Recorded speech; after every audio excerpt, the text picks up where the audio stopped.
Star Market makes shopping, ordering online, and saving easier than ever. Download the Shaw's Deals and Delivery app or the Star Market Deals and Delivery app today.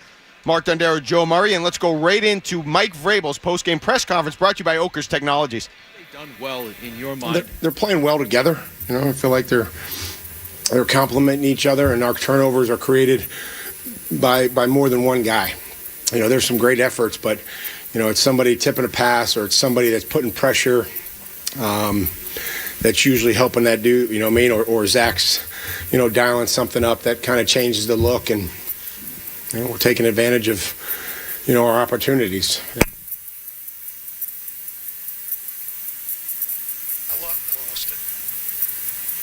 I lost it. It's gone. How would you define the resiliency of your football team?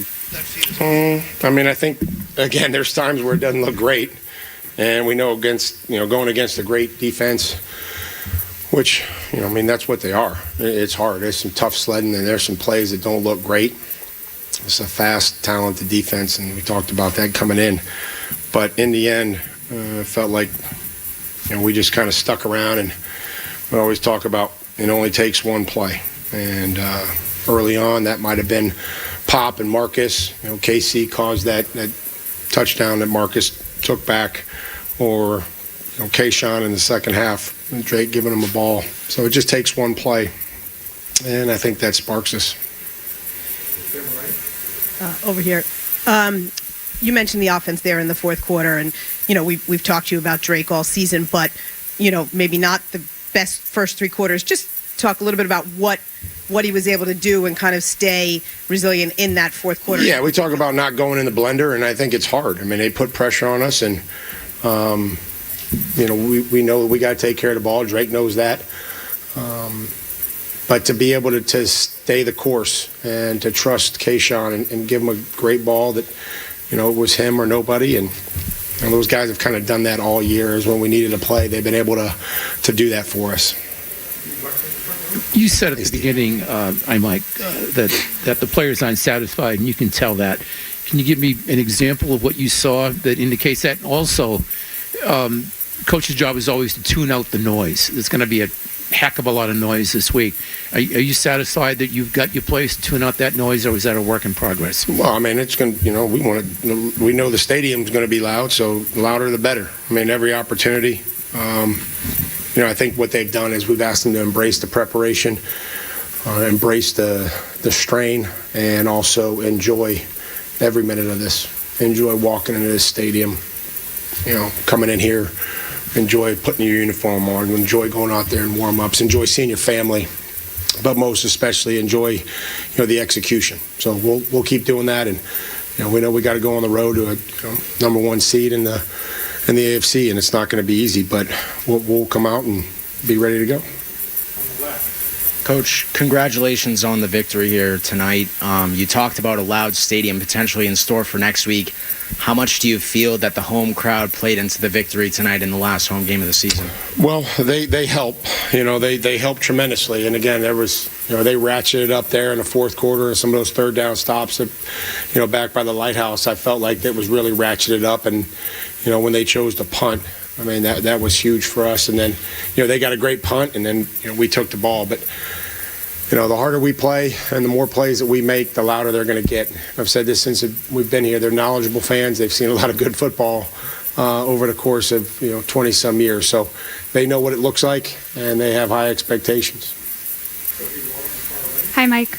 Hi, Soph. Congratulations on the win. Thank you. I'm just curious, what did you see from your defense as it concerned the takeaways tonight and how they were able to just generate so many of them? Yeah, again, it was a group effort. We talked about it being a group effort, and whether that's understanding the call, understanding where each guy fits. But I felt like, especially on Marcus's, we talked about some of these boots, and KC was able to force the quarterback into a mistake, and we tipped some passes. And again, there's some other plays that are close. With the quarterback's arm, I think we kept changing the look up on a little bit.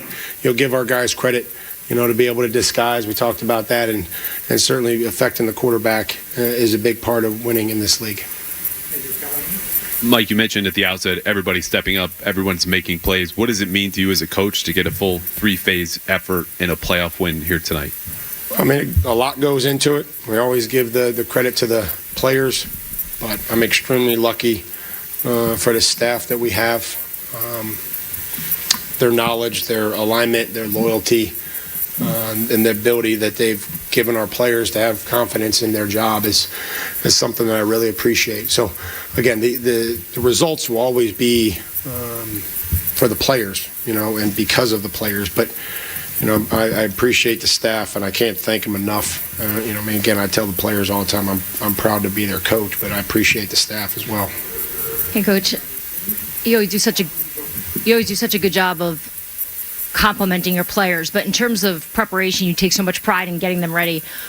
Was there something specific you did in preparation for this game that you reflect on now that worked in this game? I mean, it wasn't. I thought that we've tried to add situations to the postseason. I think we've tried to, instead of doing it on Saturday, we've tried to maybe add those situations during practice on Wednesdays and Thursdays and Fridays, as opposed to doing them in the walkthrough. Just because we know how critical they are. But I don't, again, we've tried to stay consistent and not make it, we understand how important these games are and how critical each play is. But to not, just change everything we've done. We practiced on Thursdays fast and we put pads on and they embraced that. And, we knew it would be a physical game. We knew it would be a tough game. And, again, we just have to keep getting better. Hey, Mike, congratulations. There's a lot of talk about the Texans defense this week. Did you feel like your defense took that personally at all? But yeah, I'm sure they're going to tell you that here in 30 seconds when you guys go rushing out of here. As soon as Nicole leads you guys out of here, you guys will go. And now, again, they're really good for a reason. They've shown it each and every week. But our guys are prideful men, and they want to compete and they want to win. And again, they deserve the recognition that they're going to get. I mean, they're top 5 defense for a reason as well. And so, again, that's how some of these things go. It comes down to turnovers, and we've got them in, get back on track. We force second and long, so we stop the run. And I'm proud of each and every guy in there. Thanks, guys. Have a good night. I believe. All right, Mike Vrabel's press conference is powered by Oakers Technologies. The new year means time for new technology at your school or business. Turn to Oakers for products like TouchView Interactive, Full IT, and more. Get future ready in 2026 with Oakers, proud partner of your New England Patriots. Mark Dondero, Joe Murray, the Shaws and Star Market Patriots post-game show. 617-779-0985 if you want to light it up. Joey, unbelievable game today. The Patriots defense coming up with all the turnovers, pressure, playmaking, balling out. What was your primary takeaway from what we witnessed and how they're advancing now to an AFC Championship game in Denver? I think for all the talk that we heard about the Houston Texans defense, it was the Patriots defense that prevailed today. Although at the end of the game, when they needed Drake May, he made an MVP throw, and Kayshon Boutte made an absolutely outstanding play. So Christian Gonzalez is going to get paid. Christian Gonzalez was awesome. Great job, Bob Sosa. Dude, this was ugly. It was ugly. It was beautiful. It was I think this was a good embodiment of what this team's been all year, specifically Drake May. When an issue, and it was Drake May, because what he did after fumble after fumble after fumble was just come back and go back to work. And then eventually, like you said, he made the play that iced the game. We have to talk about that. I mean, that catch goes down in Patriots lore. We'll see how the rest of the season plays out. But even if they make the Super Bowl, don't win it. They don't even have to win it. That's from a physically difficult perspective. And when you combine what was at stake, that was one of the most incredible catches I've ever seen. A full extension, one-handed, going to the ground in a one-possession, one-score game when anything can happen with the best defense draped all over you, and you come down, you survive the ground, you make the catch, you secure the ball and get the touchdown. That is probably a top 5 catch that when you combine how hard it was to make and the stakes, probably in Patriots history. We'd have to go back into the archives, but that was ridiculous. Yeah, Joe, I'll say this. The Brandon LaFell catch in the divisional round a couple of years ago against the Ravens, that was a huge one, right? Because they were back, right? It was the first time that they finally. Big catch, sure. This one was bigger. Yes, this one, this one's going to go up there. You're right, Top. If I just think divisional round, that's the catch that I'm going to remember. And again, the last one was probably the LaFell one. But just to remember this week, Kayshon Boutte and Will Campbell talked about how they went up against these guys, right? Yep. Kayshon Boutte was like, "Oh, I played against those guys. I know what I can do against them." He did it.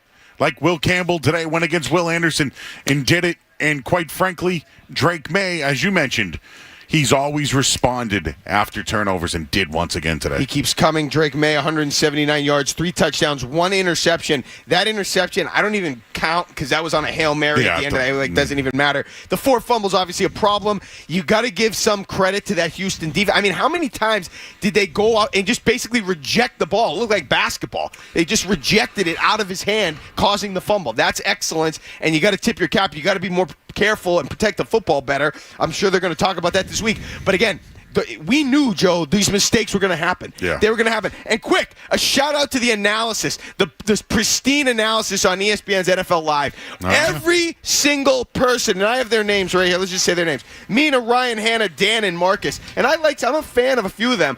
All of them picked the Texans. All of them, with what C.J. Stroud was working with coming out of Pittsburgh, coming here after watching the Patriots defense last week, all of them picked the Texans to come in here with the weather, with everything going on with the Patriots and how they've had the MVP and the guy that's been the second in the MVP for whatever he is.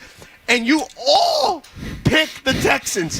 What a disgraceful display of analysis. I'm sorry. Well, disgrace, and I can't get over that. All of them. I'll picked take the victory lap. I said 28-13. I said Pop Douglas would have a touchdown. Yeah, I was pretty good. Boom, boom. So, I mean, you don't have to go anywhere else, Mark. Yeah. We got it right here for you. I took your advice. Oh, thank you. Hold on, though. I took Pop 2 touchdowns. Oh! But he scored in the first whatever minute of the game. And that also, real quick, let me just say this. Credit, we've heard for years. We've heard about the weapons, the Patriots' weapons.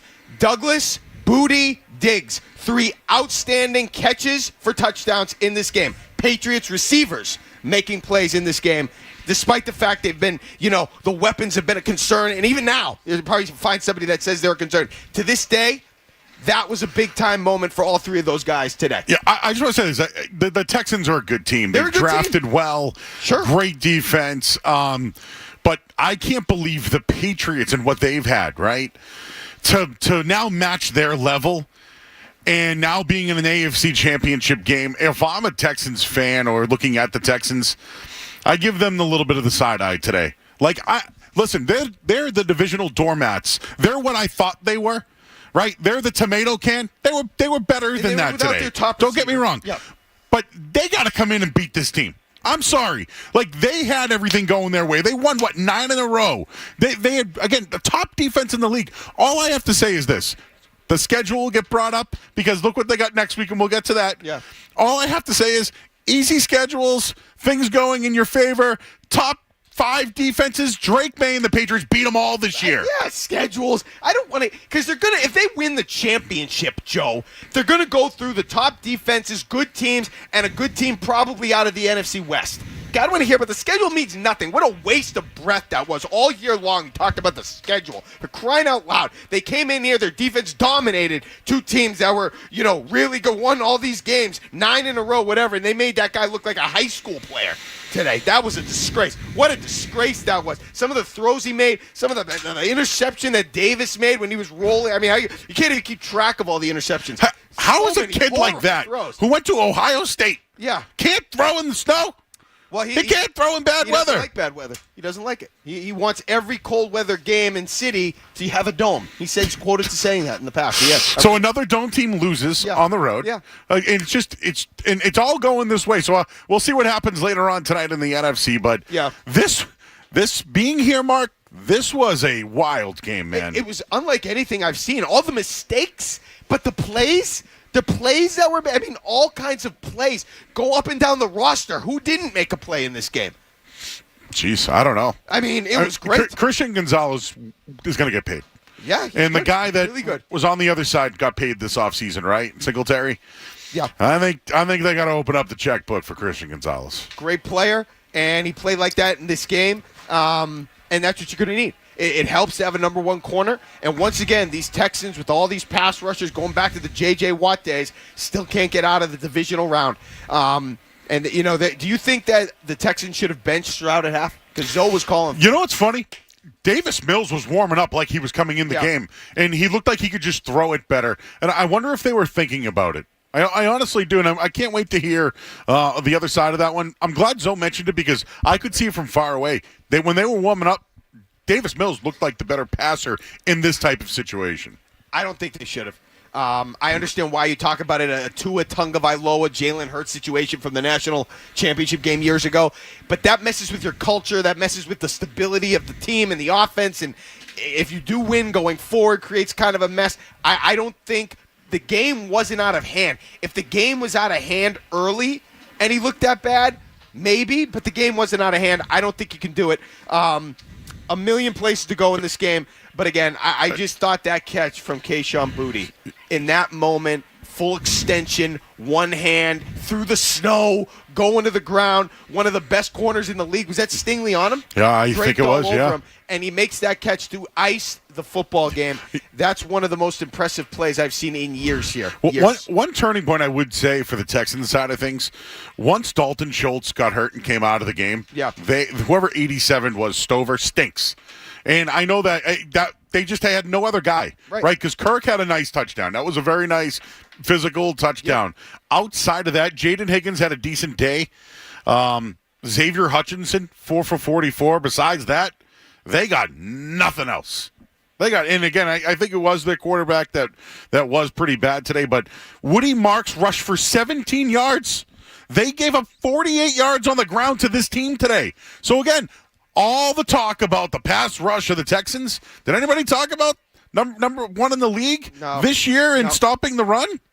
Yeah, in the 48 yards. Where everybody dropped the ball, that performance last week was a sign. That should have been speaking to people, and they didn't take it seriously enough. I don't know if they chalked it up to the Chargers or Herbert was hurt or whatever. The defense made a statement last week, and they carried it into today, and nobody was talking about it enough coming into this game. Now it needs to be addressed properly this week as they go into an AFC Championship game against Jared Stidham. Oh.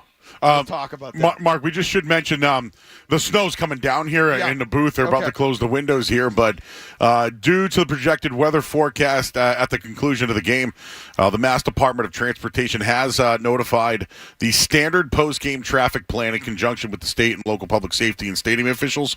So the regular Route 1 travel lanes will be in operation, 2 lanes in each direction. Left lanes will be restricted on both Route 1 north and south. Listen, I've been to snow games here before. Yep.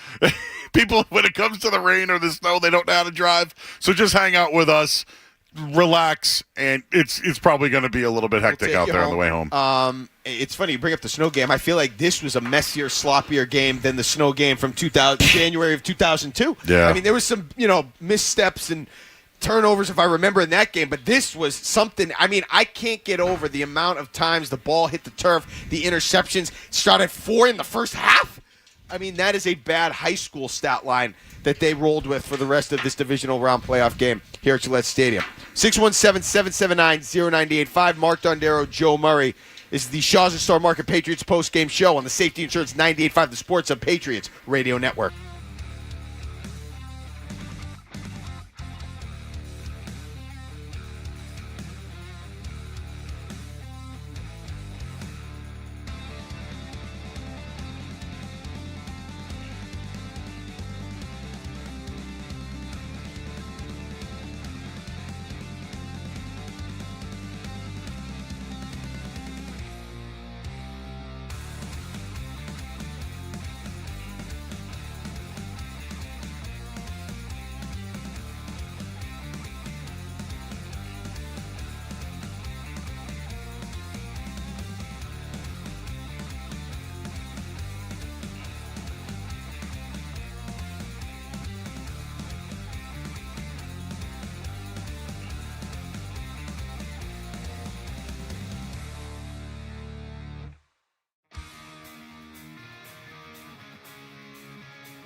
physically, right? How much of a battle was it for you against their defense, and then to watch your defense do what it did? Yeah, we knew it was going to be a battle. We knew this was a great football team coming in here.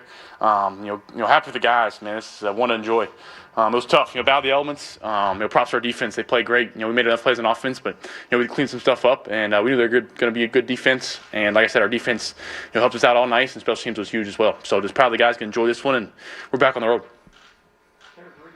Hi, Drake. The touchdown pass to Kayshon Boutte. Yeah.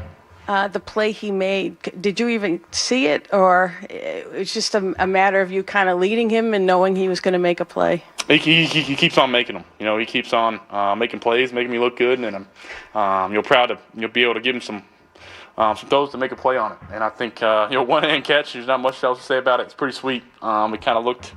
It was kind of the same type throw as my first one, to him, and he made an even better catch this time. So just props to Kayshon for keep on playing. He was huge for us tonight. That receiver room just keeps on doing good things. Good job in the running game, and I think I could have had some chances more downfield and make some better throws. But hey, you can't be too hard on myself and move on to the next one.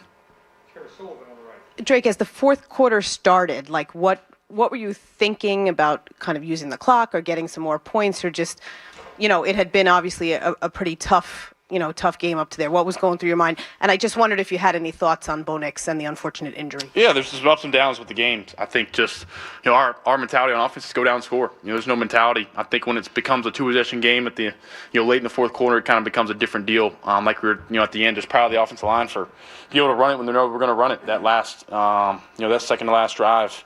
And then I botched the last third down. I missed the throw. But really just proud of the guys for running it. It's hard in this league to run it when they know you're going to run it. And those guys were huge. And fourth quarter, I guess that's when crunch time is. The snow picked up a little bit, and it was pretty sweet. Just the fans in the stadium, the atmosphere was pretty cool. And there at the end, we're in the victory formation. That's always the stuff I remember. It's pretty sweet. And then, Bo, man. I trained with Bo before the pre-draft and got to know him well, him and his family and his wife. And first off, they're just great people, great Christians. Really enjoyed being around Bo Nix and his family. Obviously, the news is it was heartbreaking for what a player he is, the guy he is, and just know, should praying for Bo. I know he's going to bounce back. He's a great player in this league, and look forward to matching up with him. We had one in college, and he got the best of me, so I know he'll bounce back. But they got a good team, and it should be a tough one next week. Hi, Drake. Congratulations. I'm just curious. Mike Vrabel, when he was just in here, said you guys are excited about the win, but you're not satisfied. Is that kind of how you would also describe the mentality among the team? And what does that mean to not be satisfied? Yeah, I think not satisfied means we're back on the road. Back on the road in the AFC Championship game. I mean, that kind of speaks for itself. So I'm just trying to enjoy these playoff wins. I think in the regular season when you come up with wins, you feel like you can play better. You kind of have this down mentality, and just know that we made enough plays tonight. Obviously, I wish I had some plays back, but that's part of it. That's part of playing good teams in the playoffs. And proud of these guys for how we played. Keeps on being a defense picking us up when we need to, and special teams was huge. And so, like I said, just back on the road, and we got a tough opponent. Mark Maskey on the left. Greg, eight turnovers total in the game between both teams. How much of that do you think was the elements? How much was the caliber of the defenses? What did you attribute? Yeah, I think it's credit to their defense. We knew they were going to be good, and they lived up to the hype and all the statistics and all the the ball hunting that we saw on film. They ball hunt, and on the edge they're tough. I got to do a better job stepping up, and got to hit some guys downfield when we had our chances. But like I said, we made enough plays. We scored 21, and our defense helped out with 7. So we did what we had to do in the game, and the elements were a little tough. I got to be better with the football. When I'm taking off and running, and from there just know that the football is the prized possession, and when we don't turn the ball over and put our defense in bad spots, I like our chances. Drake, you played 2 playoff games. Your team's got 2 wins, so you know what it takes to win in the playoffs now. How much tougher was this game than the first game, and how much tougher do you expect it to get? Yeah, it's going to keep on getting tougher. We play, keep on playing, great defenses with great quarterbacks and teams that deserve to be here, and that's what we feel like we deserve to be here. And we got times where we know we're going to have to be at our best in critical moments, and it comes down to it's going to come down to the end, and it's going to come down to making plays when you have them, and I got to just keep on giving our guys a chance to make plays, and I like our chances when with those guys in those locker room. Man, it's fun to be with those guys, and it's just fun to show up here and I'm just glad the season's keep on going. So hopefully it goes for a good while longer. Two final questions. Bill Bird. Drake, obviously, Coach Vrabel gets a lot of credit for establishing what's here, starting going back to when he was hired. Talk about what he's meant for you personally. What has he done for Drake May to make you a better player? Yeah, I think he challenges me. He challenges me, really every day. Every day in practice, every day, and every time I come back from the sideline from a drive, he's always got something to say, and it's not like it's something that's usually meaningful and that's worth something. So just trying to listen to him, absorb as much as I can. I know he's played some big games like this, so it's cool when you can see kind of his emotion on his face when he's not even playing and he's coaching, and how much he cares for us, how much he cares for each of us personally. And I think he just pushes me to be the best I can be. And one of the best things about coach is he coaches hard, but he also cares about us a lot, and I think that goes a long way. So Coach Vrabel is he's constant now. He's it's hard when I'm sitting right here, or my man is with the camera on team meetings. He's got a sarcasm that I haven't really figured out 100% yet. He's got a little tough sarcasm where I want to laugh, but you don't really want to. But no, I think he's a big dude too. I respect somebody that looking me in the eye, and he's always got something to say, and I think it's always something that is either funny or helps the team and helps us win. Drake, congrats. I do want to ask you a little bit more about the weather, if I could. There was that drive where you had the touchdown pass to Steph, and in that drive, it looked like you had a better grip on the ball, quite honestly. Did something change with the weather that enabled you to do that throughout the game? I mean, things seem to be better after that. Yeah, I think when the snowflakes, stop, I think it's a little easier to throw the football. You got a little better grip, but really, I think, I think CJ would probably say the same. We both had some throws that, was tough. It was tough to get grip on it. I think it's tough in warm-ups because you kind of get a feel where the ball doesn't touch the ground, and the guys are just passing it around with each other and, pause. But I think the biggest thing is you'll get back there with the snow and just having a good grip on it and letting it rip. But I think, like I said, the weather is no excuse, but there's definitely times where the ball rolls around on the ground with the center before the snap and it gets a little wet. So it's definitely it was tough, but I feel like we made enough throws. So thank you. All right, that was Drake May, 179 yards, 3 touchdowns, that 1 pick. He did lose a couple fumbles. His press conference was brought to you by your New England Chevy dealers and the Chevy Silverado, where dependability comes standard. More to come on the Shaw's and Star Market Patriots post-game show. Joe Murray is going to get us updated with the headlines and update on the NFC divisional game. But first, let's pause 10 seconds for station ID on the Safety Insurance 98.5, the Sports Hub Patriots Radio Network. From the Town Fair Tire Studios, this is Boston's home for sports. WBZ-FM at HD Boston 98.5, the Sports Hub. Sports Hub headlines, presented by Celsius Energy Drinks. The Patriots are heading to the AFC Championship after their 28-16 win over Houston. It was a sloppy game with plenty of turnovers, but Drake May's third touchdown pass to Kayshon Boutte was the difference in the game. May had 3 turnovers. He found Pop Douglas and Stephon Diggs in the end zone.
Back here on the Shaws and Star Market Patriots postgame show, Mark Dondero, Joe Murray. That was Marcus Jones with the pick six.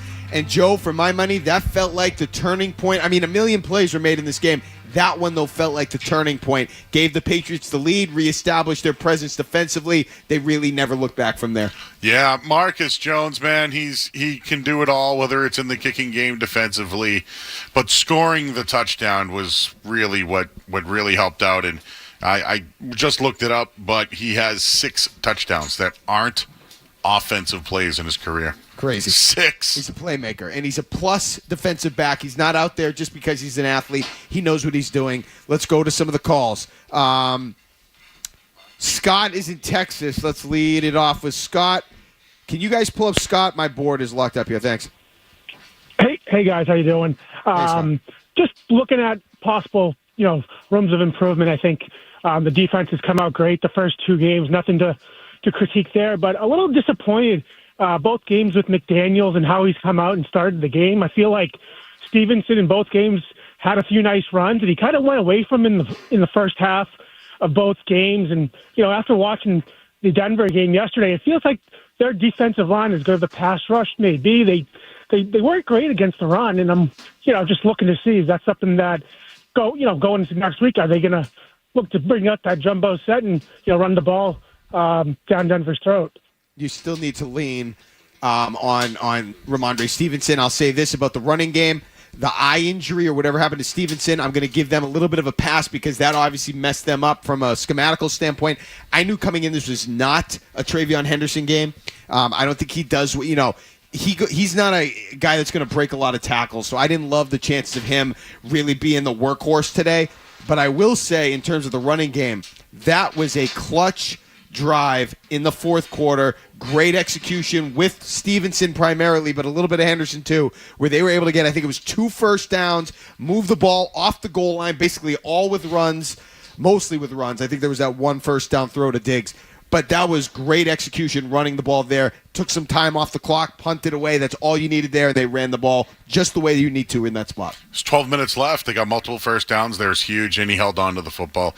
The McDaniel stuff, you can be critical about it, but man, guy had 47-something plays today and figured it out and called the right ones when they needed it. I did think that they would put Drake May on the run a little bit more, designed rollouts. I think there were 2 of them. One, he made the nice little dump off to Hooper. The other, he ran for no gain. I thought they'd try that a little bit more, maybe try to go up the field deep on some of those. They didn't really do it, but they still found a way to connect on a few deep balls, but from the pocket. Let's go to Bob in Lawrence. Hey, Bob. Hey, guys. Real sports fans do not root for injuries, and last night's game was one of the best games of the year by far. Bo Nix was a great guy. I feel bad for him, but big but there. How's Jared Stidham going to sleep this week? I don't know how you expect the Broncos to win the game. I don't know. And I know it's the NFL. Anything's possible. Good defense on the road. Nick Foles, I don't know how you do it. The guy's never really played. When he's gotten his chance, he hasn't really done anything with it outside of maybe one game against the 49ers with Josh McDaniels as his head coach in Vegas or Oakland or wherever they were at that point. I mean, if you want to try to come up with a script that is going to tell me or show me how Jarrett Stidham will take on this defense and Drake May, who is proven to be able to make dynamic plays, I don't know how you're going to get that done if you're Denver, and it sucks because I would have loved to seen Bo Nix in this spot and the Patriots go up against that, but you're not going to see it. I believe the look-ahead line was 1.5 Denver. Now it's minus. Yep. Yeah. Now it's minus 4.5 with Jarrett Stidham in the game. To me, that's a touchdown difference. So they've adjusted to that. I still think 4.5 is a little high, Mark. You got to go on the road and win that game in Denver. I think Denver they'll come up with. I don't think Stidham's as bad as everyone thinks he was. He's been very good over the last couple of years. Good in the preseason this year. He took 1 snap and it was a kneel down. That's probably I'll just say this. I don't think Jarrett Stidham's going to go out there and pee down his leg. No? I do not. Yeah. And listen, do we have to remind everybody this is the guy the Patriots passed over? They went with Cam Newton. They never got an opportunity. He's certainly going to get an opportunity next Sunday in Denver. It's inexcusable to go to Denver and lose to Jarrett Stidham. Oh, yeah. Inexcusable. You can't do it. They've got a good home field advantage. By the way, I think the home field advantage in Denver, if I'm Mike Vrabel, I'm squashing that crap right away. Like, that was a thing from yesteryear. Brady, they had their issues out there. I don't want to hear that, okay? It's a good home field advantage. So are a lot of stadiums in the NFL. You can go out there and win. There's no boogeyman in Denver. Go out there and find a way. The altitude's real, though. It is. And you know, do the Patriots have enough depth to withstand that? Okay. I'd say so. I would say they probably it do. depends on the position. Let me just say one other thing about today, okay? Because we saw the fumbles. And you know what? I'll say that in a second. I want to get back to the calls here because Tim is in Miami. Hey, Tim. Hey, what's up, guys? Demetrius Ryan was getting a lot of love on this channel coming into the game. I'm wondering, what was their game plan coming in? I mean, you knew the weather was going to be a challenge. It's 75 degrees where I am. I got cold just looking at my TV. And they throw the ball 47 times. Like, I know the run game wasn't working early. The Patriots wasn't working that great either, but they stuck with it. 47 pass attempts. Stroud had as many incompletions as May had attempts. He threw 4 picks. He easily could have had 2 or 3 more the way he was off target and the ball was getting battered in the air. This was a complete pantsing in my mind from a coaching perspective. I don't know. I just don't think they had the horses. I don't think they had the guys. You're throwing it 47 times. You established that you couldn't run the ball. The Patriots defense took that away all day. Stroud's not really a big, huge threat with his legs.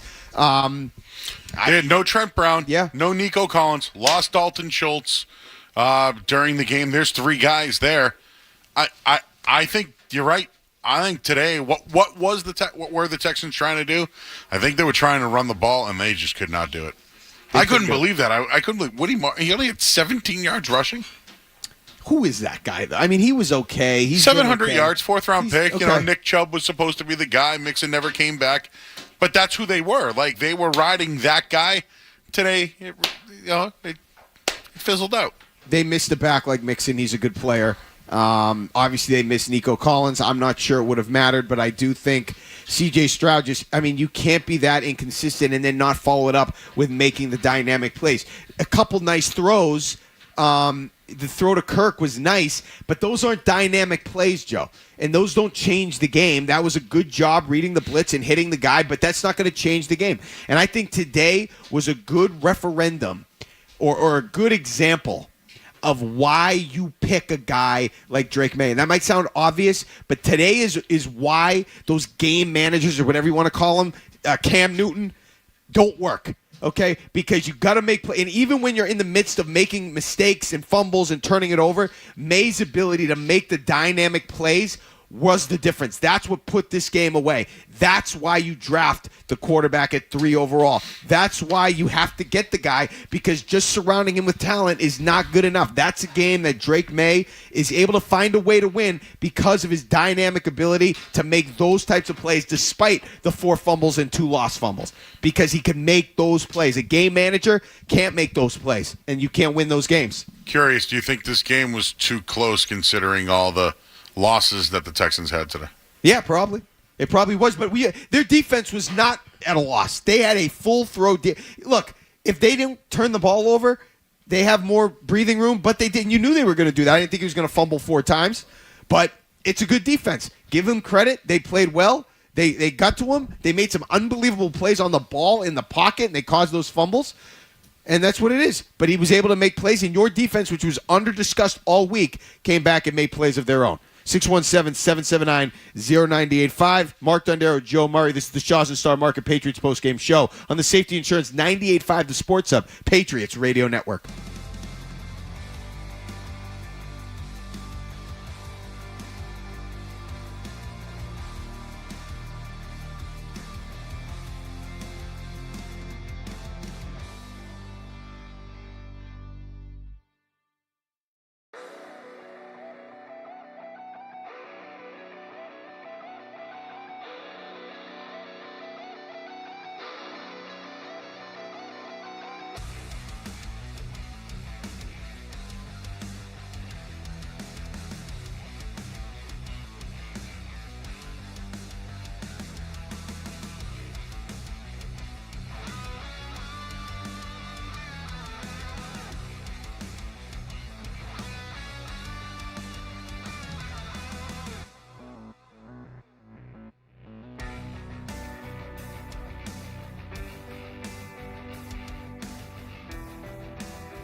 So Chisholm was in there. That time they threw it. You pounded the rock enough now.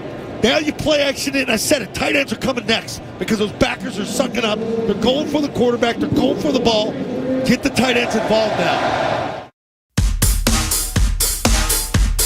All right, back here on the Shaws and Star Market Patriots post-game show.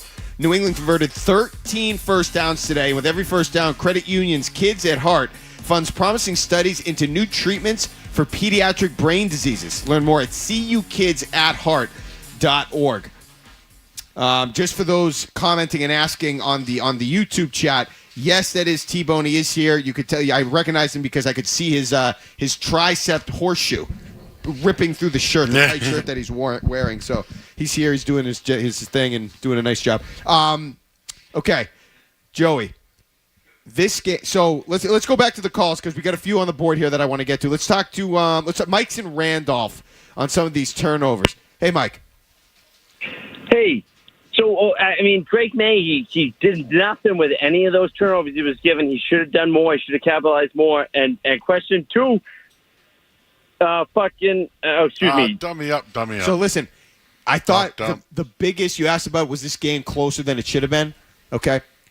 A real missed opportunity for the Patriots, I thought, to end the game was right before the half. I think they had two chances, one off of a punt, one off of a turnover, to really stretch the lead, and they weren't able to do it. It was, I think, 21-10. They could have at least gotten it to a 2-touchdown lead. They squandered it. Great field position both times, and it ended with that pick in the end zone on the Hail Mary. Yeah. You know what? Actually, now that I look at it, I don't know if the Texans were aggressive enough tonight. Like, they threw it 47 times. I know, but still, like, some fourth down, like even the one after the Booty touchdown. Yeah, they punted it away. Like, come on! No, there's like 8 minutes to go. They were turning over Drake May, and they were getting to him and forcing fumbles. I think that was the right call with how they were playing offensively. You could argue the game plan might have been. I think lacking. They settled a little too much, maybe on the field goals a little early on. I mean, the Patriots found themselves in some situations and went for it. Yeah. By the way, you want to talk about going for it? I could not believe on the fourth down in that second drive, they were in 4th and 1 and out of shotgun. Why? What are you doing? It worked out great. Yep. I couldn't believe that against that defense. Just to bring up Buffalo last night, they went under center in those situations where normally they're not. Yeah. So it was a little it was different to see. I hated it, honestly. It was a great result. And the Pop Douglas play was outstanding, but I hated that. I want them at 4th and 1 or less. They need to be under center pushing. Jamie's in New Mexico. Hey, Jamie. Hey, fellas. This is Jamie. I can't even believe I'm on the horn with you right now. Originally from Spencer, Mass. I'm in New Mexico. My wife's still in the military. I served 26 years. I just want to let you know, 98.5, the Sports Hub, what an amazing, amazing breakdown that you constantly give. I'm on it. I got people from all over texting me. And just real quick story, back in 2001, I was deployed, and I remember seeing the Sports Illustrated article about this guy called Brady and how we were on this 8-game win streak. It felt the same as it does today, and it connects me with my brother, Jeff.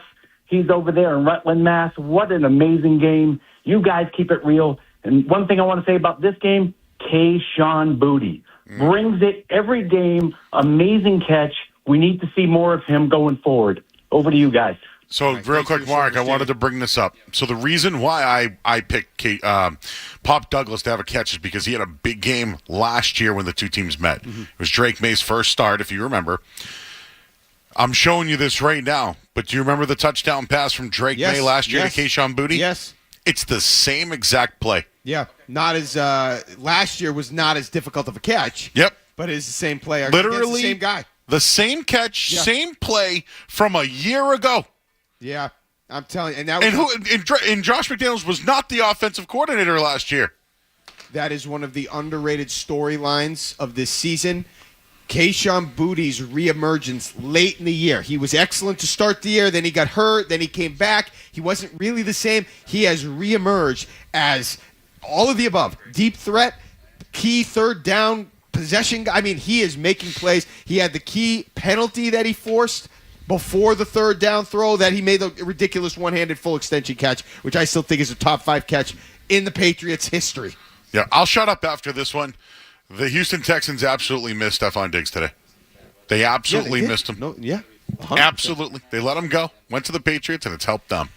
I mean, it's not like they were loaded with weapons. Why would you not try to retain a guy like that, especially based on everything we've seen him do with the Patriots? And they lost Patriots? Tank Dell. They didn't have Nico Collins today. They obviously signed Kirk. They drafted two kids from Iowa State. Did Tank Dell miss this year because of what happened in the playoffs last year?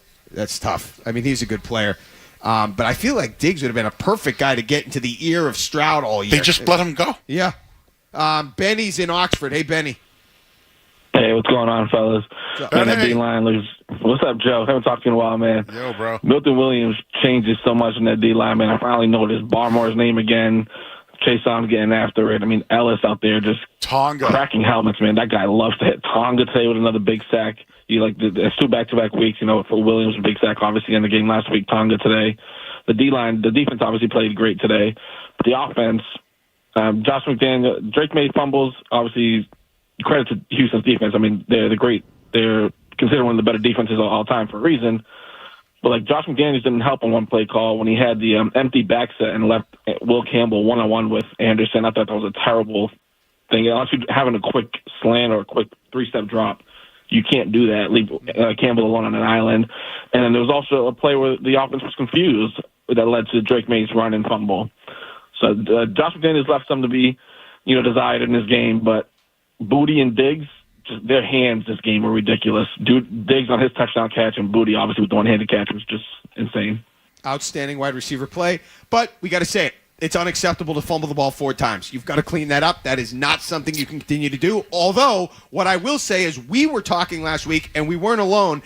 If Drake May, this is what we said after the Chargers game, if Drake May, if he does that next week, they'll lose. If he does that next week, they'll lose. Well, he did it, and they didn't lose because they were able to make plays defensively. May comes back, makes plays through the air, dynamic plays, and his receivers helped him out.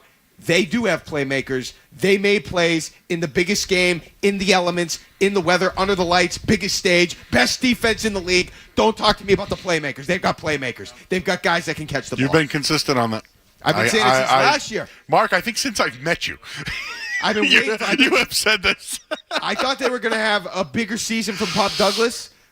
But he's a gadget guy, and when you need him, he comes through. All right, let's sneak in one more quick one. Let's go to Cody, who wants to blah. Hey, Cody. Hey, what's going on, guys? What's up, man? Yo. What's up, Big Joe? I caught you on the elevator last week after you were down on the field. I don't know if you remember. We were talking about, little Joshy and what could potentially happen in his game and if he could come to Josh Allen, correct. Yep. Yeah. So, I kind of want to know. Obviously, we both kind of were wrong about that, and he's not coming. So, you thought you had him going to the ship. I did. He said ship, just fine. to make everyone know. I thought that if the Patriots hosted Josh Allen, it would be on Josh Allen's side. And Mark, I'll take the L. Yeah, taking the big L. I don't think Buffalo had enough. I think that was evident yesterday. If they came here, I don't think they were going to have enough. I didn't think the Patriots had enough this year. Yeah. I'll take the L on that one too. It's amazing, Mark. It's amazing we're here. It is amazing that we are sitting here in this booth today with everybody, with snow on the ground. What's today's date? It doesn't matter. January 18th, and the Patriots are 1 game away from the Super Bowl. And all they have to do is beat a backup quarterback. Insane. This is an insane turn of events. I can't believe this. 28-16 the final. More to come, including Greg Bedard is on his way by. He'll be here on the Shaws and Star Market Patriots postgame show. But first, let's get a headlines from Joey. Sports Hub headlines presented by Celsius Energy Drinks.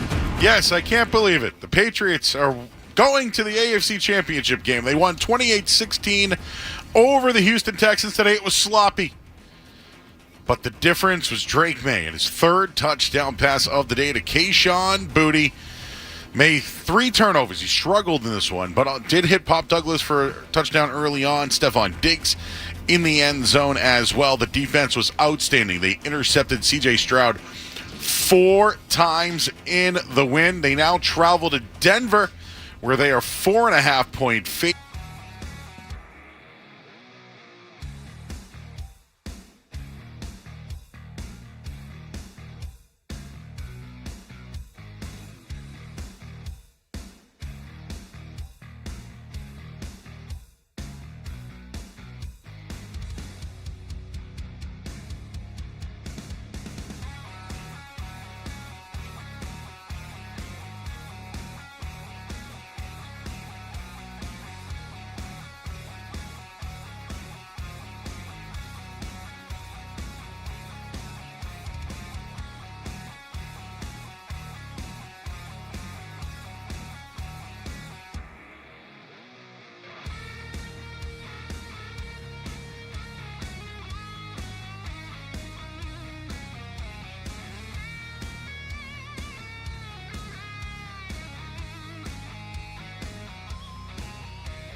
Diggs motions right to left. Henry, the tight end left. Drake takes the snap. He looks and left, fires for Diggs. Stretching out, makes the catch. Touchdown, Patriots! Money player. Perfect throw. Fantastic catch. Big time throw, Bob. Big time freaking throw. He hit Booty on the dig to start this drive against zone. Then they went man coverage. He threaded the needle to Booty again, and this time it's Diggs on the backside slant. Money player, money time. That's a big one right there. That's big points. 2 scores now going into the half. Defense. $400. The Catches Care Scholarship ensures financial hurdles will not prevent students from pursuing their dreams. And with that, we welcome in Greg Bedard of the Boston Sports Journal, joining us after a 28-16 Patriots win over the top-ranked defense of the Houston Texans. Greg, how do you describe the game you saw today? Turnovers, dynamic plays, playmaking all over the field, Patriots win. What was the most impressive thing you saw today, or the thing that stood out most? Well, I mean, I think it would have to be the Patriots defense. I mean, you came into this and you knew the splits with C.J. Stroud, that, when he has a clean pocket versus when he's under pressure, he's almost a completely different quarterback. So you figured if the Patriots could make them one-dimensional, which they pretty much did, and then get C.J. Stroud heated up, he would throw you some passes. So it was pretty much a continuation of what you saw against the Steelers from C.J. Stroud, and the Patriots did a great job. I mean, 4 first-half interceptions. There was a fumble by Marks. So, look, it was sloppy. There were turnovers all over the place. Drake May, again, put the ball on the ground. Ball security issues. But at the end of the day, again, I mean, I had a similar feeling going into this one that I did against the Chargers, where it's just like, how are the Texans going to score enough points? And then Dalton Schultz goes out on, like, the first drive of the game. Trent Brown didn't start this game, so they had to move the left guard to right tackle. He gets hurt. He was out for a while. So you knew even going into this, if everything was good, the Texans were going to have a hard time putting up points. Then they had some adversity, and, C.J. Stroud was like, I would have benched him at halftime or maybe a drive into the second half. But, I mean, he was cooked. He was shook. The Patriots were all in his head. You didn't know where the ball was going to go, who it was going to go to. It was really bad. So, to me, the story of the game, again, the Patriots won their first 2 playoff games on defense. The defense set the tone and won the game for the Patriots. Greg, I was referencing last game between the Texans and Patriots as it was Drake May's first game. The Kayshon Boutte throw. Yep. Same exact play from that. So I'm not sure if that was a Josh McDaniels, you guys did this last time. Was it something that Drake came up with? Where do you think that came from? Because it's not the first time this year they've used, and I'm going to go say Josh. I'm going to give Josh McDaniels credit for watching the game and pulling the lever when he needed it. I mean, maybe, but, I will say we knew that, I studied the Texans defense, like all the, and there were 25, 26 of them, completions with over 20 yards of air yards. And, that film was dotted with mostly Kamari Lassiter, him getting beat over the top. There were a couple with Derek Stingley in there. Certainly the linebacker, To'oto, he was on there against running backs. We did not really get to see that in this game. I was surprised. But, maybe they saw something from last year because, Derek Stingley Jr., who's your daddy? It's Kayshon Boutte. And 2 years in a row. And he got paid, right? Stingley got paid? Oh, yeah. And we'll probably talk about Gonzalez later, but that was evident today. Like the fact that guy got paid. Boutte this week talked about it, going up against him in camp and at college and everything like that. And it happened once again. It was beautiful. Yeah, I mean, and even, they had remember Kyle Williams had a great release off the line to cook Lassiter. But, I thought, he maybe could have caught it. Would have been a great catch. I thought Drake's throw was a little flat. If he had a little bit more air under it, then maybe Kyle Williams catches it. But they were going to attack that part of the Texans' defense anyways. And, that it was the same corner, same end zone, same players involved 2 years in a row. Definitely kind of cool. So Drake May, 2 playoff games, 2 playoff wins, 2 good teams he's beaten, 2 good defenses he's beaten, some fumbles, a couple interceptions, one at the end of the half. You can count that or not. How overall do you assess his first 2 playoff games? Is it more of a concern, or is he trending to be the quarterback in the postseason you want him to be? If he learns the lessons. You know, I'm pretty surprised. I mean, how many times we talked about on the postgame show that, you know, Drake May has a deficiency in his game 1 week. He sees it on film, gets coached by Josh McDaniels, and he corrects it the next week. This is probably the first time that has not happened. Mm-hmm. I mean, I would say his ball security, now you could chalk it up to the weather and what have you, and that the Texans defense was a notch above the Chargers, but his ball security was even worse in this game. I mean, 4 fumbles, 2 lost. He's lucky that 2 of his linemen jumped on him, especially Will Campbell at the 3-yard line. Like, that would have been a disaster. That was a recipe that when you were thinking about the ways that the Texans could win this game, it was Drake May being loose with the ball, getting short fields. I mean, luckily, a lot of their other turnovers, well, you know, the Patriots, like, you know, didn't put themselves that badly in harm's way, even though one of them, it was like Josh Allen before halftime yesterday. Mm-hmm. I mean, Drake May fumbles, like, just take the sack and run out the half and go in, and, you know. The Texans should have recovered that one. It went through Anderson's. Is that the one that went through his legs and Campbell jumped on it? Yeah. They dodged a huge one there. Yeah, so, you know, what do I take away from Drake through 2 playoff games? His ball security is not good enough, and that has to change. I mean, then again, I will also point out, look, he's made timely plays in both games. Mm-hmm. What I think people underestimate, and I heard all the, you know, moaning and groaning and boos at one point for the offense. Yeah. Like, you know, people need a reality check. You know, I understand what happened this year against the league's, like, one of the, you know, easiest schedules in, like, league history. But, you know, these defenses are good. The Chargers, their pass defense is a top 5 defense. This Texans one's even better. The Broncos are right in between the two. You know, I went back and looked at it because I was like, you know, people are complaining the Patriots have 14 offensive points. And I went back and looked. The Texans averaged, I tossed out Week 18 because they rested their guys in the second half. But in the other regular season games and the wild card, they averaged, like, giving up 15.9 defensive points per game. The Patriots had 14 with a whole quarter left. They scored 21. That's the 3rd most that the Texans have allowed this year. So, like, people can complain all they want, but I think they've forgotten, like, what good defense looks like. Like, you're going to struggle. You're just hoping you take care of the ball, and when you get a few breaks, you make a few plays, and that's the difference in the ball game, and that's what it was tonight. Greg, I mentioned it, Christian Gonzalez. I've never seen him play this well. Never. Mm-hmm. Never. He was great. A couple of fumbles, good defense last week on our opening play. How do you assess his defense in through 2 playoff games? Yeah, I mean, I think he's been terrific. You know, for the most part. You know, I'm sure there are, you know, plays here and there that he would want back. I thought he had. I think he got a little bit burned tonight, but it's hard. There were a lot of plays, a lot of weird plays in that game.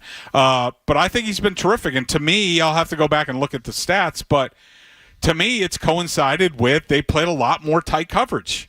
You know, they played more man, more tight coverage. That's his thing. It reminds me of a lot. We've talked about it before. You know, Stephon Gilmore, when he first got here, the Patriots played a lot of zone, and some guys just struggle with that. And their focus can also sort of, you know, wane. You get caught up with eye candy and other things, but you know, you give a guy like Stephon Gilmore or Christian Gonzalez, you give them an assignment and say, like, you're shutting down this guy, it's game on. Like, they're ready to do it. So I think the change that you've seen is they've gotten more aggressive on defense. They've allowed their corners, partly because these other teams don't have any weapons. I mean, no Nico Collins. I mean, you know, who are you afraid of? Killer. You know, yeah. Christian Kirk a little bit. Dalton Schultz goes out. But, you know, they turned those guys loose to make plays, and I think that's the difference that you're seeing with a guy like Christian Gonzalez. All right, more to come with Greg Bedard of the Boston Sports Journal. We're going to ask him about, I want to ask about the offensive line specifically, and we're going to look ahead to Denver. That's all coming up here on the Shaw's and Star Market Patriots postgame show on the Safety Insurance 98.5 The Sports Hub Patriots Radio Network.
again this season as part of their Apex Cares program.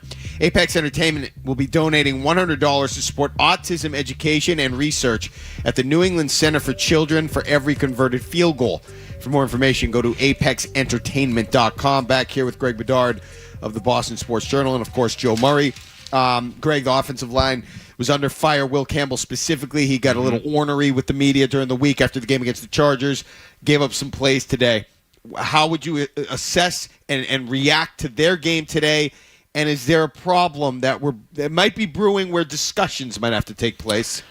I don't know if we're at that point yet. Okay. I mean, I like always, you know my response. I'm going to have to watch the tape. Yeah. Yep. But, I mean, because, like, for example, I didn't have a very good replay at it, but I heard Aikman talking about there was one time where Henderson just missed the chip. And, you know, if Will Campbell thinks he's getting a chip to the outside, he's going to set inside, and that's going to give you the outside. So, you know, it's hard for me to, like, you know, really come down hard with him without watching exactly what went down. But, you know, this is sort of the discussion about, you know, Will Campbell that we've been having all year, where the question I have with Will Campbell is like he's good, and could he be a you know, average to, you know, possibly, you know, above that left tackle in this year for many years? Yeah, he could. He could be Jake Matthews of the Falcons.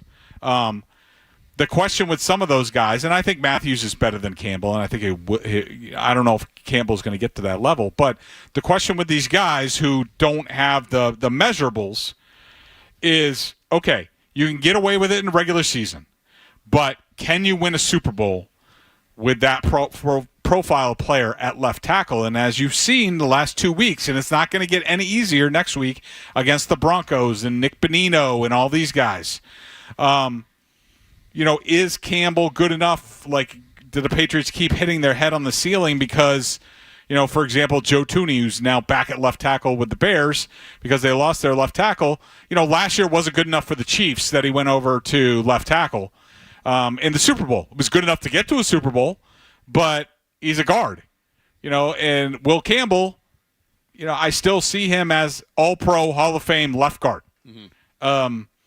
You know, do the Patriots – I don't think this is an off-season question. Look, you're going to have to think about – Morgan Moses isn't getting any younger. You have Marcus Bryant, hasn't been active very much. You have Thayer Munford, who was a rising player at one point, you know, sort of borderline right tackle. But I think they're going to – unless they love Marcus Bryant, who's been inactive for a lot of games, I think you're going to be still looking at basically drafting tackles like every other year or so, maybe even this year. So – does one of those guys all of a sudden hit, and you're like, man, that guy could be a really good left tackle.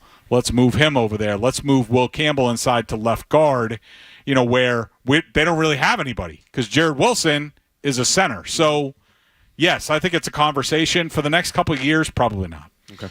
Greg, just to pile on that, I thought Ramondre Stevenson down the stretch when they needed him got the first downs. I don't know if I want to go clock-killing Corey Dillon or Antoine Smith or any of that, but great little just way to close things out for him. He had 70 yards on the ground and had 4 receptions in the game for 11 yards. Just your thoughts on Ramondre today? He's just, you know, when he's not putting the ball on the ground and when he has confidence, he's so freaking good.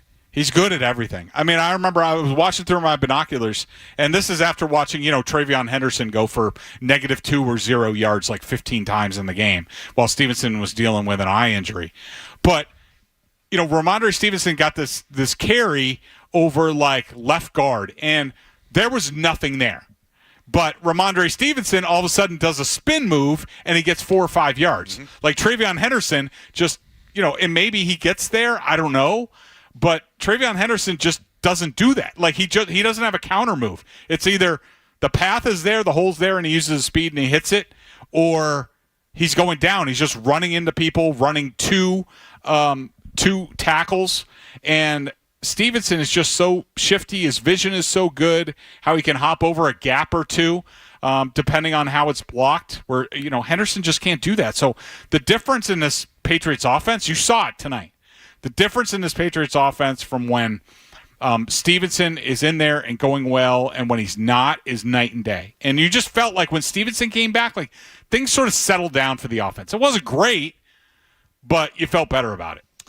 The Patriots now will go to Denver, AFC Championship game. We saw what happened today. There were turnovers. The defense for the Patriots also created the turnovers. We know all that.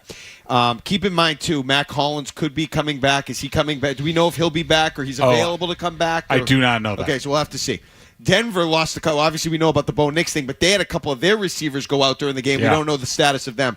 Can you create, with Jarrett Stidham starting, can you outline any path for me to say that the Denver Broncos could find a way to win this game against a team that has gone against a couple of really good defenses in the Patriots to this point? No. I don't think much of Jarrett Stidham. I didn't think much of him when he was here. It's going to be interesting to see how Sean Payton adjusts because he has sort of built that offense around Bo Nix and really featured his running ability. Like, they have a lot of designed runs, a lot of boots. Jarrett Stidham does not move. He does not move well. He is heavy-footed. He is not a very good athlete. He can make some throws once in a while, but he always seemed to me as a guy who got flustered easily, would look at the rush.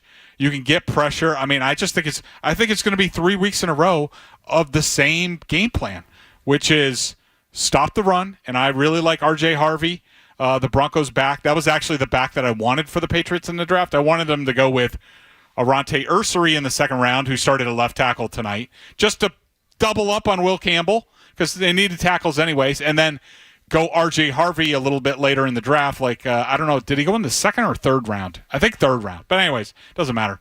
Harvey's a talented back, but you're gonna make him one-dimensional. The Broncos, if they're healthy, do have a lot more weapons than the Chargers and the Texans do, at least in their health. So I think you're going to have to be a little bit – you won't be able to be as aggressive in the back end as you have the past 2 weeks, but I think it's largely the same.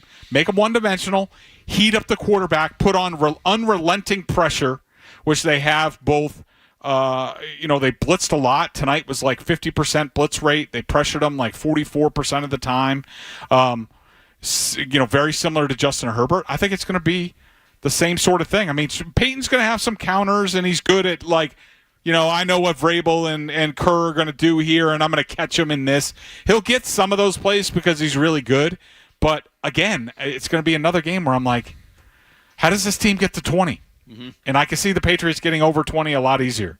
Greg, is this the first game this year? Forget about the easy schedule because they're here because of the easy schedule. So I don't want to hear it anymore. And there's been a lot of house money talk. Is this the first game where the Patriots actually have the this would be a disappointment, right? Yep. Or I don't even want to know if I want to say failure. Mm-hmm. You can't lose, right, to a backup quarterback with a chance to go to the Super Bowl. Is this the first time they faced this pressure all year? I think that is a great point. I think that all the pressure is on the Patriots in this game. I mean, I think, what do the Broncos have to lose? Nobody expects them to win. Their quarterback got hurt. This guy hasn't thrown a pass. Jarrett Stidham hasn't thrown a pass in like 2 years. Yeah. He's the only backup in the NFL that didn't throw a pass this year, and now he's going to start the AFC Championship game? I mean, it's absurd. So, yeah, I think that's a great point, Joe. The Patriots have all the pressure in this game, and if they lose this game, it will be a failure. It just will. I mean, between you and the Super Bowl is Jarrett Stidham. You can't lose that game. You just can't. And the Patriots do have some institutional knowledge. They drafted him, whatever, but he played for Josh McDaniels with the Raiders too, so they know him. You're right. There shouldn't be an excuse to lose this failure game. if they lose. You can't lose this game. And I didn't think that all year. And I know. The way the team with the way this year has gone and the way the team's been constructed and all those things, you wouldn't think they'd be in that position, but now here we are. And even if they lost tonight, notwithstanding, how things unfolded, even if they lost tonight, I'd be like, oh, all right, fine. I mean, they won a playoff game. They got here. They ran into a buzzsaw on defense. I mean, it happens. 9 in a row. But, yeah, that wouldn't have been a failure. This would be really disappointing, especially that. I mean, this isn't an established veteran that's done it and had all the success. This is Jarrett Stidham. The line's 4.5 in case Vegas. you were wondering. Okay. Are you going to stick around, Greg, and take calls? You have to go. I don't have to go. It's fine. Okay. I can stick around. Greg will stick around for one more segment. We'll take some calls. More to come on the Shaw's and Star Market postgame show. Joe is going to have a headlines for us, but first, let's pause 10 seconds for station identification on the Safety Insurance 98.5 The Sports Hub, Patriots Radio Network.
Star Market Patriots postgame show. Mark Dondero, Joe Murray, joined by Greg Bedard, who will jump in on some of the phone calls. Let's go back to the calls, and we'll start with Stan, who's in Miami. Hey, Stan. Hey, what's going on, fellas? Just wanted to say this is reminding me of the glory days when Brady started his career. This defense reminds me of 2002, 2004. I mean, they're just incredible. I am not worried about the Drake May fumbles. I was only mad on the one where he was running and got the first down and didn't secure the ball. The other ones, they snuck up behind him and knocked the ball out of his hands. Anyone's going to fumble on those plays. And last thing, I was so happy when Josh Allen got eliminated and Patrick never made it. I felt like this was a team of destiny the whole way. And now you're telling me that we got to beat Jared Stidham, who was the guy that was so mad that they drafted when I wanted Hunter Renfrow? Forget about it. And I ain't worried about any of these teams in the NFC either. Forget about it, Greg. Forget about it. Just as an aside, we all know this. Brady and Belichick never were able to win a playoff game in Denver. So the Patriots and Drake May would be able to, I guess, knock that off the list if they're able to get it done. Let's take another one. Ryan on C.J. Stroud. Hey, Ryan. Rye. Yes. Yeah. From Worcester. You're up. You're on. We lost Ryan. Joe is in Austin. Hey, Joe. Hey, guys. How you doing? How you doing? Hey, it's Joe from Austin. Originally grew up in Boston, Braintree. But I got 3 questions for you real quick. All right. What round did they draft Boutte in, right? Mm-hmm. And then when do you give credit to them for developing a wide receiver? And where does that catch rate in Pat's history? So, Greg, I'm more interested in the last part of that question because we were talking about that earlier in the show. When you talk about degree of difficulty and stakes, I have that as a top 5 catch. We'll see what happens the rest of the season. But, I mean, a full extension, one-handed catch going to the ground through the snow, top defense, top corner draped all over you, to make it a 2-score game to go to the championship game is a pretty damn impressive feat. And I think that's a top 5 catch for me when you factor in degree of difficulty. That's fair. I mean, I would dock it because I would say it's not like the Patriots had to have it. Sure. It's not like, they were trailing. 4th down, they're down. There's some, when Joe asked that question, a couple of catches come to mind. Gronk in the Rams Super Bowl. Yep. Down the seam. Julian Edelman, obviously, against the Falcons off the tip. How about Julian Edelman 3rd and 14 against the Seahawks when he got blasted by Chancellor over there? That was a big one. And I think Amendola had might have had a big one against the Chiefs when they were in 3rd and long, on every down. So, look, it was a great catch. I do think I dock points because of the opponent and what was really at stake. I mean, did people really think they were going to lose that game? I don't think anybody really did. But certainly a great catch. As far as Boutte's development, obviously you should give the Patriots credit for developing Kayshon Boutte. Kayshon Boutte's a guy from, even internally, when they got out of the spring workouts, the OTAs and things like that, I'm telling you, if you would have pulled the front office of the Patriots, I think the consensus would have been he's 50-50 whether he makes the team out of camp, at that point.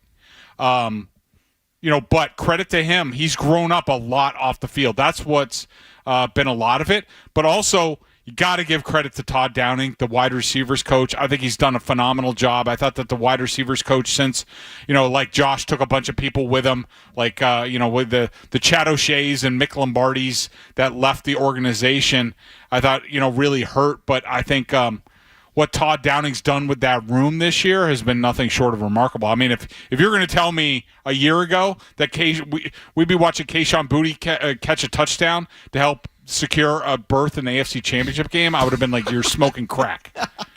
It just sounds funny to say it out loud. But, I mean, there we were just a couple hours ago. Dan's in the car. Hey, Dan. So I'm sitting there in the stadium at the end of the 3rd quarter thinking the Patriots have completely outplayed this team, and they're only up, 6 points. And the game seemed really close and really made me reflect. And I know you guys talked about it a little bit ago, but those 2 fumble recoveries by Campbell were enormous. And they weren't the type where you just fell on the ball because it was in front of you. Like that one down on the 3-yard line, he went and fought for that and made it. And I got to tell you, if he doesn't get that, we might be in a really different, in a real game going into the fourth quarter. I was 2 pretty impressive plays by him.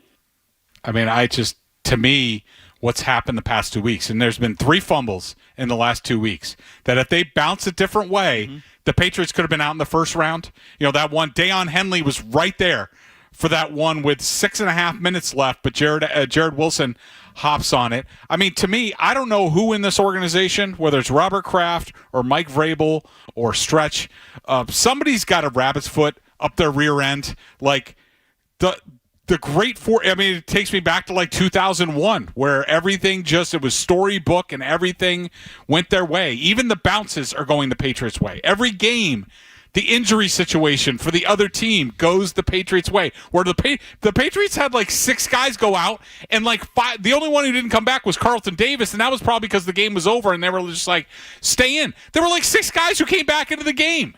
And, the Texans are losing people like left and right. And it's just, I can't explain it. This is just a charmed season to this point. To now they have Jared Stidham as the opposing quarterback in the AFC Championship game. I mean, this Patriots organization is blessed. Before we let you go, they're in the middle of a stretch where they're playing these good defenses. Obviously, Houston today, the Chargers are a good defense, the Broncos are a good defense, and we'll throw just because they won in dominant fashion last night and they're the 1 seed in the NFC, the Seahawks. Yep. How does the Broncos defense, which is up next, stack up with all the other defenses, the ones they've played, and that Seahawks, if you want to throw them in there too? So I would say the Broncos, depending on if they're healthy or not, because I know like Pat Surtain had like a shoulder thing and that game.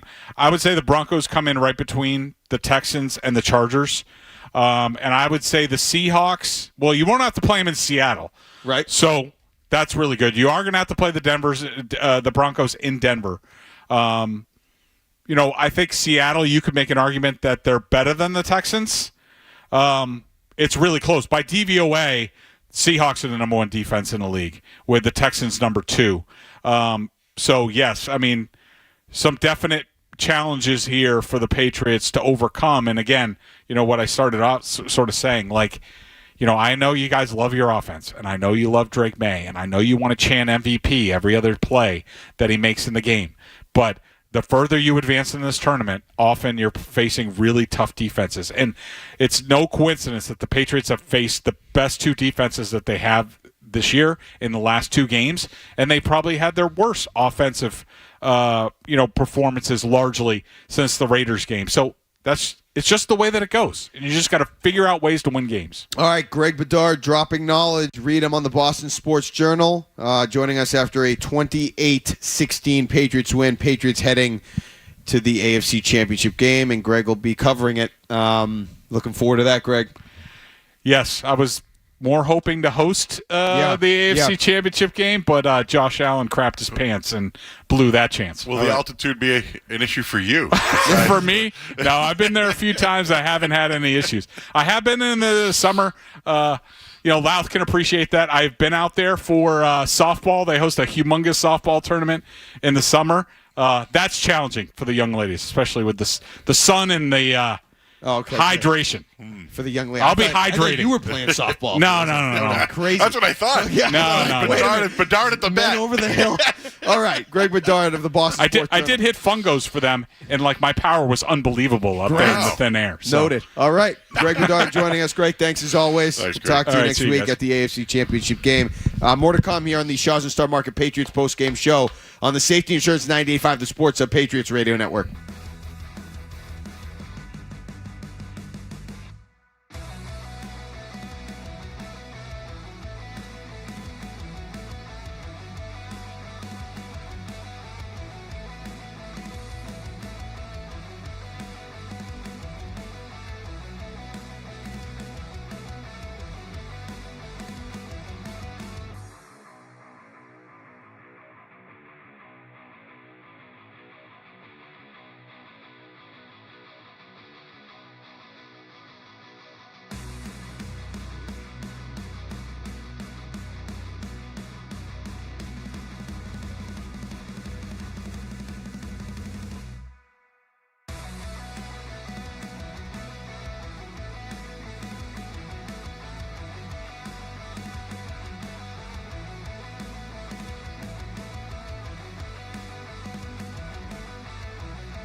Due to overwhelming demand, a second and final show has been added.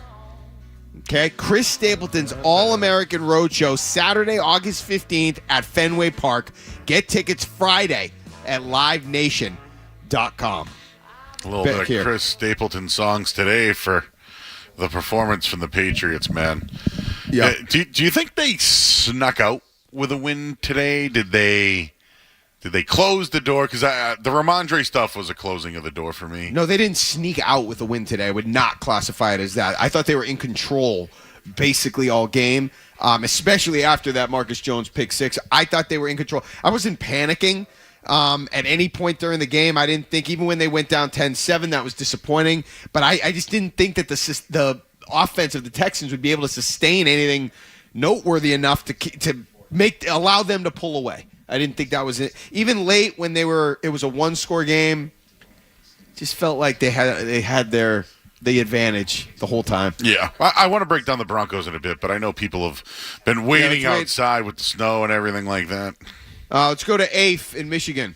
Whoops. This is Sean in New Hampshire. Hey, Sean. Sorry. Yep. Sean. What's up, Sean? How you doing? So the past decade, we have been dealing with the Patriots breeding backup quarterbacks for other teams. I don't think that Drake May is going to have a problem with Stidham. I personally am very excited to see Stidham, and as I call him, sexy Stidham. Can't wait to see him play with some balls. I mean, I forgot that he wasn't much of a runner. I'm sorry. I just don't know how you could script something that's going to allow me to start to believe that the Broncos have a chance in this game. They've got a very good defense, but are they going to dominate more than the Texans did today? Like, I don't see. May will make some plays. Yeah. I don't know how that's going to work. They may have to, but may I bring up a name? Yeah. Nick Foles. Yeah. Sent a message out to Broncos fans. Yeah. I know it's been an emotional 24 hours. I feel for Bo and the team, and I'm sending prayers and a strong recovery. Positive note going versus the Patriots as they struggle against backup QBs in championship-type games. That's nice. But here's the thing about Nick Foles, okay? Number one, when he went in, it was at the end of the regular season. He had way more runway than Jarrett Stidham is going to have. Nick Foles also had more he was a more accomplished quarterback and had more experience playing football and starting than Jarrett Stidham is going to have. And he was on an absolute heater going into that Super Bowl. He had played well. I think it was the Vikings he had played well against. He was playing really well. He was hot. None of the above for Jarrett Stidham. I mean, this isn't like Brock Purdy hurt, handing it off every play in a championship game, right? Like, I mean, there have been guys who've done it. Hostetler's done it. Nick Foles, but he obviously started those guys before. Have done it. Yeah, look. I'll have to do that. I'll do some research on that. Sean Payton's a great coach, and I think he's going to put him in positions to be successful at times. But I can't envision. I mean, we know what Jarrett Stidham is. He's not some rookie we've never seen. Guys do go to other organizations and can flourish, but this is a guy that's had a chance to break through in the league and hasn't. He has absolutely no momentum built up. He hasn't started in years. How do you expect me, against the way the Patriots are playing defense, to believe that he's going to step in there and just tear your ass up? I don't see that happening. Yeah, Frank Reich's another, Jim Plunkett, just to give you a name. I mean, it's not good, man. Jarrett Stidham's add his name to the list. Yeah, I mean, I'm sure he'll make some plays, but to beat the way that this team's playing, and we know what May is capable of. I mean, even today, he had the fumbles. He threw for 3 touchdowns. How many quarterbacks have done that against the Texans this year? 0. That's right. Afe is in Michigan. What if it's all of that? Hey, fellas, Alf in Michigan. Alf, sorry, my fault. Alf from Melmac. Look like an eye. In Sterling Heights. Hey, I'm thrilled, man. Hats off to the defense, and hats off to that drive when we was pinned back at the 4 and just manhandled it and just took it. And I ain't worried about the Broncos, but I mean, it is one game, man, one defense. But I don't care. Let's go. The fun continues. Let's go, Alf. I love Alf. Get the cats. Who would you? This is I love Alf. Sorry, Alf. Just curious. If Knicks was in there, where would you have been leaning? I think the line would have been Denver -1.5. That's the line. What about Joe? I think they.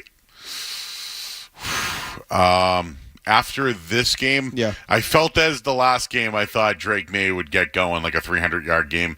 So I'm going to be consistent and say after today, I still think Drake May is going to have a 300-yard passing game.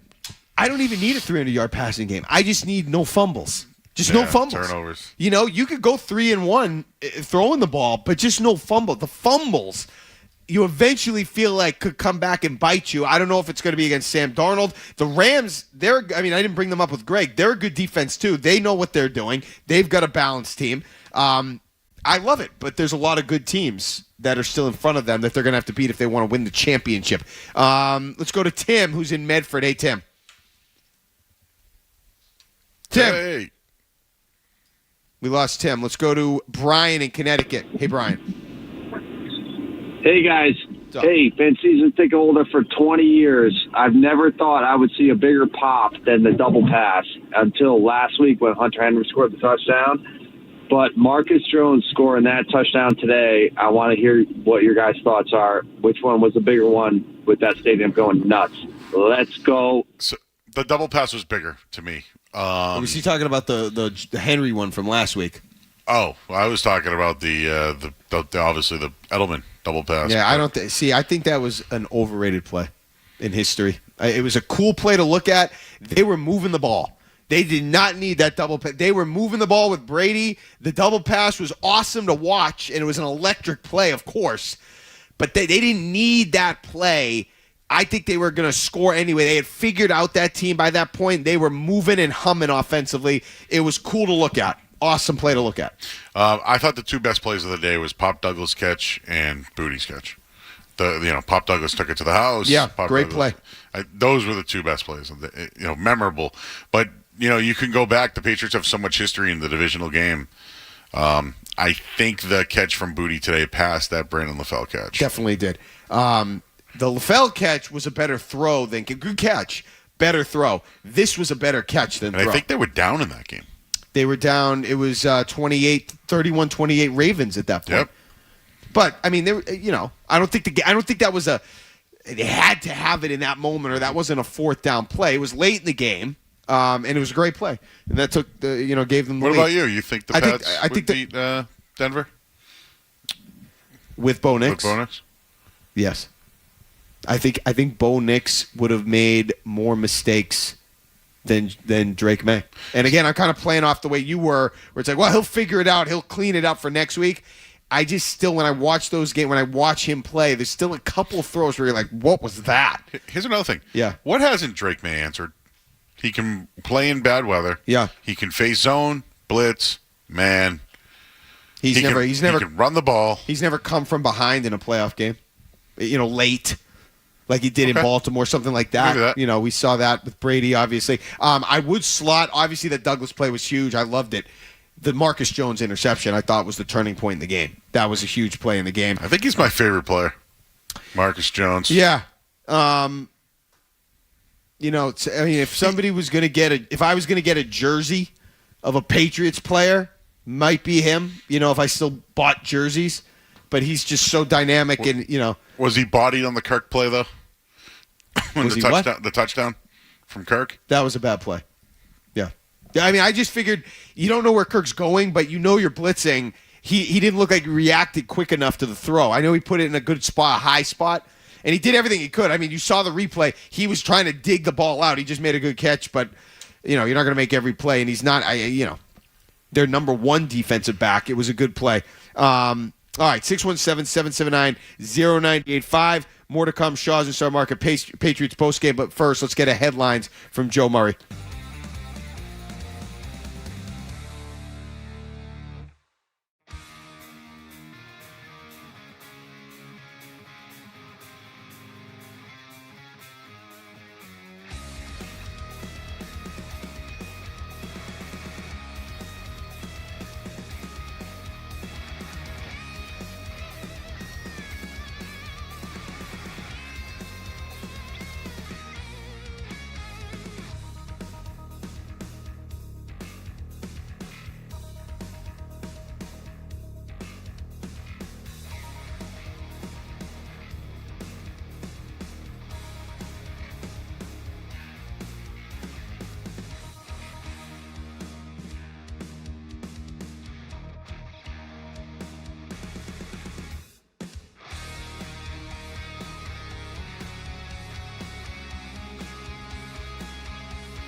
Patriots postgame show. Mark Dondero, Joe Murray. Patriots on their way to the AFC Championship game, 28-16 over the Texans, and that big bad defense. Drake May had his issues, but still the Patriots put up 28 points, 21 offensively. May, 3 touchdown passes.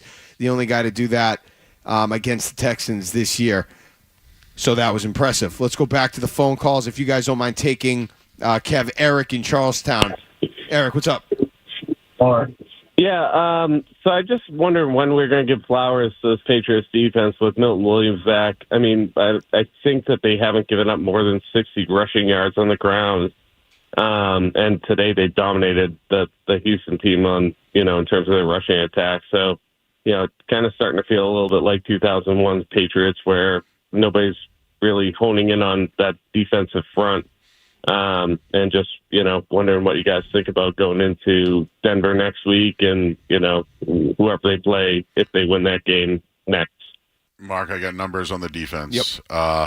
2 playoff games, right? The quarterbacks have gone 39 for 78. That's 50%, Joe Math. Brutal. 313 yards. In 2 games. 1 touchdown, 4 interceptions, 9 sacks.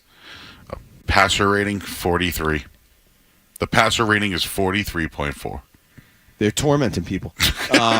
It reminds me of 2018 when they when they took the defense to a different level. That's what we're seeing here.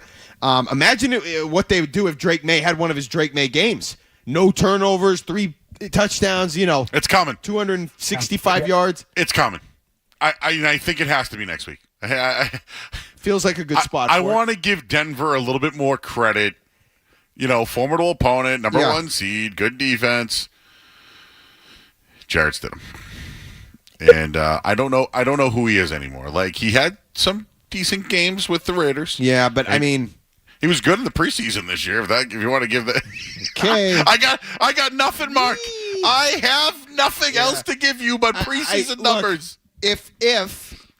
I think this is going to be a situation unlike today. If the Patriots get up in this game, I think they could break their spirit in no time. I mean, they're not going. How much resolve is there behind Jarrett Stidham? They don't even know what he is. What if you miss Carlton Davis?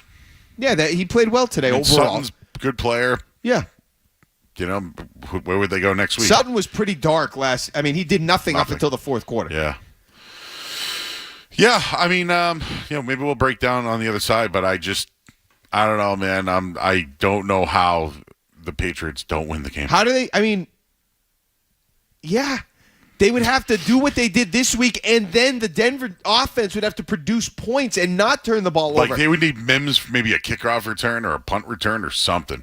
They would need. Yeah, right. Something like. The way that the Patriots are playing defense, I just don't see it going anywhere. I don't see. Maybe they're not going to be as dominant week in and week out in the next 2 weeks here, depending on where they get to. Where is it going? The teams aren't going to be able to adjust. They're not going to be able to adjust to this, Jerry. He's just trying to get his feet under him and trying to get settled into the starting job, let alone let's look at what the Patriots are doing on defense and counter all their dynamic plays and everything they've been able to, the plays they've been able to make this postseason. It's not going to happen. Sean in Bill Ricker. Hey, Sean. Yeah, so I totally agree with you. The Patriots defense has been completely underrated, but I am a little worried about the Drake May situation in the snow because I don't think he played very well today. And going into Denver, hopefully it's beautiful in there because lately it's been very nice. Yeah. Jim Louth just gave us the weather, the first look weather report for Denver. What was it? Meteorologist Louth. It's about 50 degrees. 50 degrees and sunny for next Sunday. What about San Francisco? Will it snow there? I don't think so. Not me either. Yeah. So the snow stuff, they call it. You don't have to talk about that anymore. I don't think that's going to be a thing. He said in the post game at the podium that he doesn't. It's harder to throw in the snow. It's a little tough to get the ground. I don't think he's overly affected by it. Again, he still made plays down the field today. The fumbles, and I didn't think the fumbles were a product of the snow. It was poor protection. They got to the ball. It was good defense. It just happens. It can happen. You got to clean it up. But again, kind of like what Greg was saying, they were going to make plays against you. Denver's going to make plays against you. Can you keep coming? Can you make counter plays, complementary football? I think they did that today, even though it was ugly as all, it was really ugly at times. They played good complementary football. Mm-hmm. That was a great point. I left no, Mark, you know what? I think you've covered it all today, man. I think you came in hot. Yeah. I think, you basically were saying how the defense this, the defense that, everyone picked against the Patriots. And here they are again. I mean, it's just like the Patriots are back, dude. I still can't believe. They're back. Everyone hates them. I know. Their schedule's too easy. And look where they're getting all the benefits of the injuries and this and that. We said it last week, but I'll say it again just because Mike Vrabel and what he did overall, but the Ramondre Stevenson thing, I mean, he's turned into one of the most key players on offense down the stretch. And I would try to lean on him. I would try to feature him maybe they were trying today and he went out. Use that. He's hot right now. Use him. Use his ability to catch and run and try to establish that. And maybe that will take a little bit of the pressure off of Drake May. If he's feeling a little pressure, if he's feeling like he's not playing at the top of his game, maybe you get Stevenson going. That can ease him back in, especially with the quote-unquote safety blanket of having a backup quarterback. I still can't believe every single person on that panel on NFL Live picked against the Patriots. With the way that their defense, the Patriots, played last week, with the way C.J. Stroud played last week, with the way that the elements were going to be a factor in this game, the game in Gillette Stadium, no Nico Collins, the Patriots having Drake May, the number 2 guy probably in the MVP race. Everyone picked the Texans to win. All of them. How does that happen? That is a complete and utter failure of analysis on one of the preeminent shows. And I like Orlovsky and I like Swagoo, but you can't do it. You can't do it, and they come in and they lose by double digits. You can't do it. Just to give you some players on the Broncos, Pat Bryant's been good, but I think he got hurt last night. He did. He went out of the game. Troy Franklin's a nice player, but not much. Lil Jordan Humphrey. Oh, yeah. Remember him? Nice catch last night for a touchdown. And Marvin Mims, as we mentioned, the backup quarterback behind Jarrett Stidham. Do you know who it is? Oh, I can't wait. Sam Ehlinger. Texas? Yep. Remember he played against the Pats for the Colts? Okay. Oh, okay. They owned his ass too, I think. Yeah. I mean, if he can't beat out Stidham, I don't know where we're at here. Look, Greg, I didn't know anything about we saw him here. I wanted him to win the job here. It didn't look like he came close to winning the job here. And then look at what we were dealing with at quarterback the last few years. Bailey Zappi, Mac Jones, Cam. I mean, I don't even remember when he was here. If he couldn't beat out any of those guys, how the hell am I supposed to tell you he's going to come in and give the Patriots problems next week? I'm sorry. 617-779-0985. Mark Dondero, Joe Murray. This is the Shaws and Star Market Patriots postgame show on the Safety Insurance 98.5 The Sports of Patriots Radio Network. Score a touchdown with all your fans. Get ready for the game with a trip to Shaw's or Star Market. Tackle your hungry team with